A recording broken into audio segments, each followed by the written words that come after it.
Assalamualaikum warahmatullahi wabarakatuh. Perkenalkan, nama saya Fadila Dinia Lestari, Stambuk A221-20034, kelas D, Program Studi Pendidikan Biologi, Fakultas Keguruan dan Ilmu Pendidikan.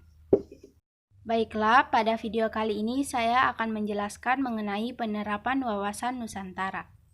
Itu pengertian wawasan Nusantara. Wawasan Nusantara adalah cara pandang dan sikap bangsa Indonesia terhadap diri dan bentuk geografis berdasarkan Pancasila dan Undang-Undang Dasar 1945 yang mengutamakan kesatuan wilayah dan menghargai kebinekaan untuk mencapai tujuan nasional. Wawasan Nusantara menurut para ahli. Yang pertama, menurut Profesor Wan Usman, wawasan Nusantara adalah cara pandang bangsa Indonesia mengenai diri dan tanah air sebagai negara kepulauan dalam segala aspek kehidupan yang beragam. Yang kedua, menurut Munajat Danusaputro, wawasan Nusantara adalah cara pandang bangsa Indonesia terhadap diri dan lingkungannya dalam eksistensi yang saling terhubung serta pemekarannya di tengah lingkungan berdasarkan asas Nusantara.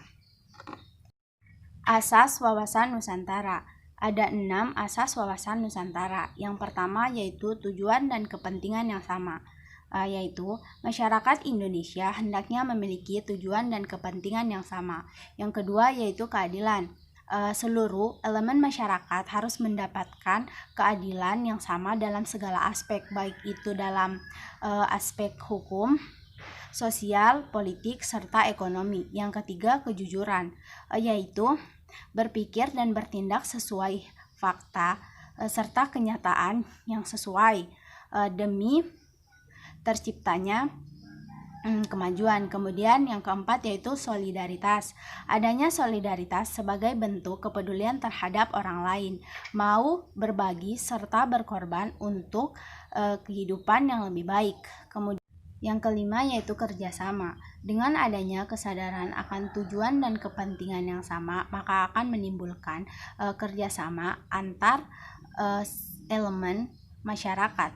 Kemudian kesetiaan ini dapat diwujudkan dengan melakukan segala macam kegiatan sesuai dengan aturan dan tujuan-tujuan guna menciptakan kemajuan bangsa dan negara. Hakikat wawasan Nusantara.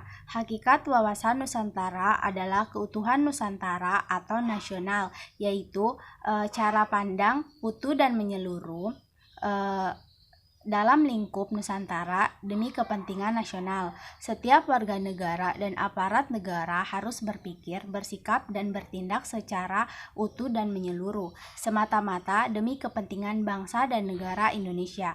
Hal tersebut juga mencakup produk yang dihasilkan oleh lembaga negara yang wajib untuk selalu berada di dalam lingkup dan juga demi kepentingan Indonesia. Tujuan wawasan Nusantara. Terdapat 2 tujuan wawasan Nusantara. Yang pertama yaitu tujuan keluar atau nasional, dapat dilihat dalam Undang-Undang Dasar 1945, menjelaskan bahwa tujuan kemerdekaan Indonesia adalah untuk melindungi segenap bangsa dan negara Indonesia dan untuk memajukan kesejahteraan umum, mencerdaskan kehidupan bangsa, dan ikut serta dalam pembentukan ketertiban dunia yang berdasarkan kemerdekaan, perdamaian abadi, dan keadilan sosial. Yang kedua yaitu tujuan ke dalam, adalah membawa kesatuan ke dalam semua aspek kehidupan, baik alam maupun sosial.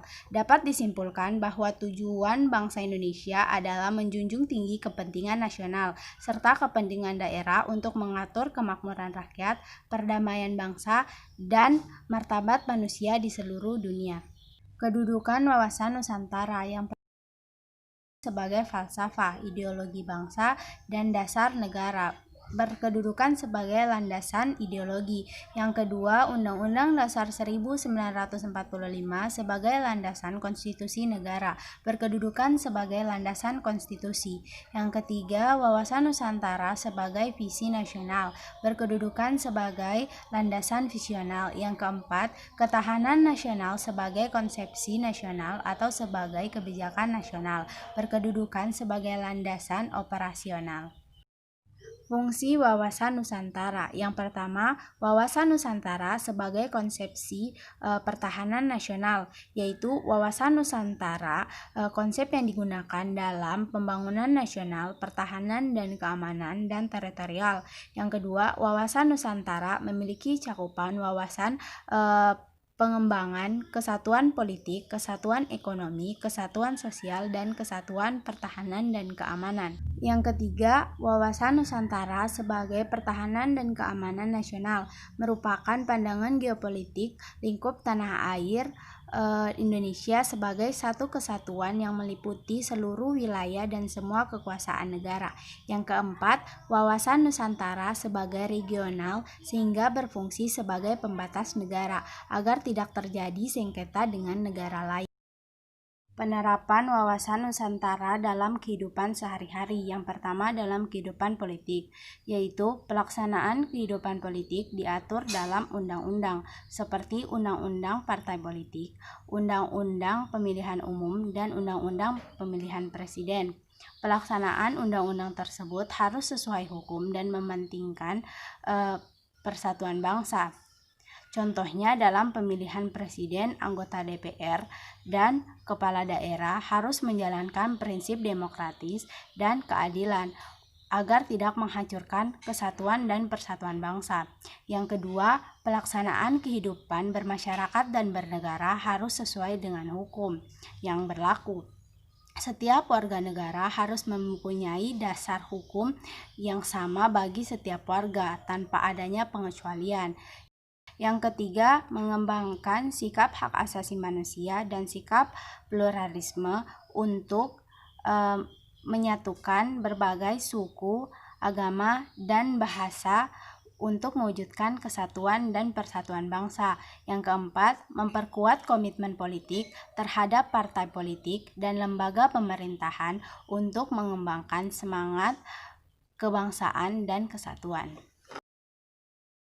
Selanjutnya dalam kehidupan ekonomi. Yang pertama, wilayah Nusantara memiliki potensi ekonomi yang besar seperti posisi khatulistiwa, wilayah laut yang luas, memiliki hutan tropis yang besar, memiliki hasil tambak dan minyak yang besar, dan memiliki penduduk dalam jumlah yang besar. Oleh karena itu, implementasi kehidupan ekonomi harus berorientasi pada sektor pertanian, perekonomian, dan perindustrian. Yang kedua, pembangunan ekonomi harus memperhatikan keadilan dan keseimbangan. Oleh karena itu, dengan adanya otonomi daerah dapat menciptakan upaya dalam keadilan ekonomi. Yang ketiga, pembangunan ekonomi harus melibatkan rakyat. Oleh karena itu, seperti memberikan fasilitas kredit mikro dalam pengembangan usaha kecil. Kemudian dalam kehidupan sosial, yang pertama, mengembangkan kehidupan bangsa yang serasi antara masyarakat yang berbeda, baik berbeda dari segi budaya, sosial, maupun daerah. Contohnya itu seperti pembangunan pendidikan yang merata di semua daerah dan program wajib belajar harus diprioritaskan pada daerah yang tertinggal. Yang kedua, pengembangan budaya Indonesia untuk melestarikan kekayaan Indonesia seperti pengembangan museum.